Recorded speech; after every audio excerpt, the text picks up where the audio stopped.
Indonesia now, where the government is trying to protect its textile industry from a flood of cheap Chinese imports.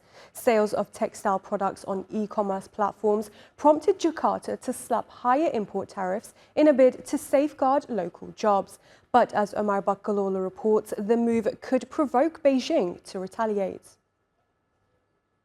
Find a stylish new jacket online for a bargain price, only to realize it's from a Chinese manufacturer. This convenience is now becoming a real threat for the textile industry in Indonesia, where the rising popularity of e-commerce platforms has led to a massive influx of cheap Chinese imports. More than 12 textile factories shut down operations this year, resulting in thousands of job cuts and reduced working hours for remaining employees.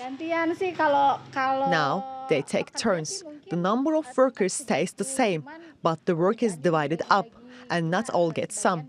Some of them have been off for 2 weeks. Some of them haven't gotten to work for a month. This situation has led to protests in Jakarta. Thousands of textile workers took to the streets in July, pushing the government to act. Trade Minister Zulkifli Hasan said the government would impose import tariffs of up to 200% on some products from China. The types of goods that will be monitored are textiles and other textile products, ready-made clothing and accessories, ceramics, electronics, footwear, cosmetics, and other ready-made textile goods. While smaller manufacturers are hit hardest, large factories are feeling the strain too. They are calling on the government to avoid higher tariffs on raw materials, as they heavily depend on China for their supply chain. I don't agree with imposing higher tariffs on raw products, since the government should protect the supply chain. If it is not secure, it will impact production.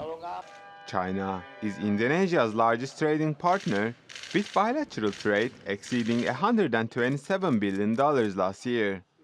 Officials are optimistic that increasing tariffs will prompt Chinese manufacturers to build more factories in Indonesia. However, there is a risk that the move might lead Beijing to retaliate. China has historically reacted strongly to trade measures it views as unfair. And if Beijing hits back with counter-tariffs or trade restrictions, it could add more pressure on a sector employing more than 2 million people. So, the Indonesian government now faces a tough and delicate challenge, protecting local jobs while keeping good relations with its key economic ally. Omer Bakkaloglu, TRT World.